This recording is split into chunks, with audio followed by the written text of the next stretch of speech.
वर्तमान सरकार ने तीनों कृषि कानून वापस ले लिए हैं। देखिए, एक बात बिल्कुल स्पष्ट है कि ये तीनों जो कृषि कानून हैं ये जनहित में थे और इनको लागू होना चाहिए था,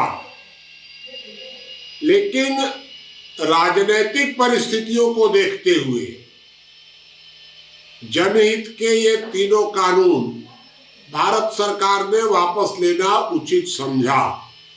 राजनीतिक हित के लिए कानून जनहित के थे, लेकिन जब सरकार को, देखिए एक बात बिल्कुल साफ है कि भारत में दो गुट बने हुए हैं, मोदी समर्थक, मोदी विरोधी। मोदी जो विरोधी लोग हैं उनमें लगभग पूरे मुसलमान, लगभग ईसाई भी बहुत कुछ उसमें शामिल हैं, सभी विपक्षी दल उसमें शामिल हैं। इस प्रकार से अगर कुल मिलाकर आप आकलन करेंगे तो मोदी विरोधियों की संख्या 45 के आसपास हो जाती है। ये 45 और 55 का फर्क है।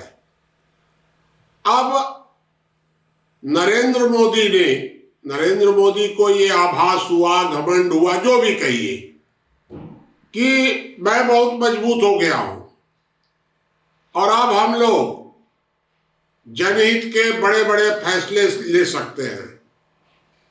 तो ऐसी स्थिति में नरेंद्र मोदी ने तीनों कानून, कृषि कानून पारित किए, डीजल पेट्रोल का रेट बढ़ाया, लेकिन जल्दी उनको चुनाव में पता चल गया कि अंतर तो 45 और 55 का ही है, बहुत ज्यादा अंतर नहीं है।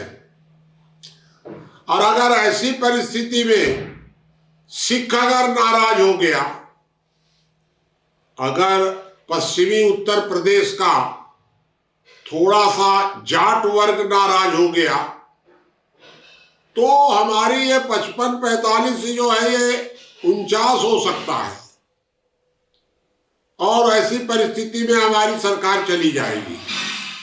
नरेंद्र मोदी ने अपने विश्वास को तोड़ते हुए राजनीतिक कारणों से तीनों कानूनों को वापस ले लिया, डीजल पेट्रोल का रेट घटा दिया। मैं पहले भी कहता था, फिर यह मानता हूं कि भारत में सारी अव्यवस्था का कारण तो राजनीति है। नरेंद्र मोदी राजनीतिक दिशा में बदलाव करना चाहते हैं, मैं इससे सहमत हूं, लेकिन उस बदलाव के लिए भी परिस्थितियों का आकलन तो करना पड़ेगा। तो नरेंद्र मोदी ने जनहित को छोड़कर राजनीतिक हित में इन तीनों कानूनों को वापस लेना उचित समझा।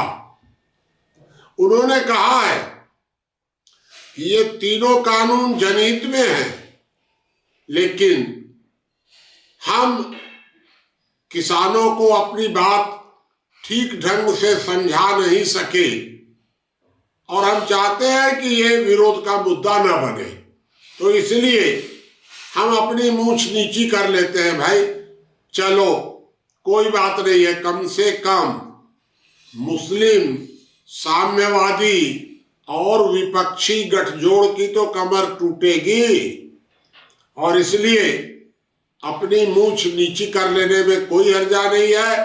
नरेंद्र मोदी ने वर्तमान परिस्थितियों का आकलन करते हुए तीनों कानूनों को वापस लेना उचित समझा।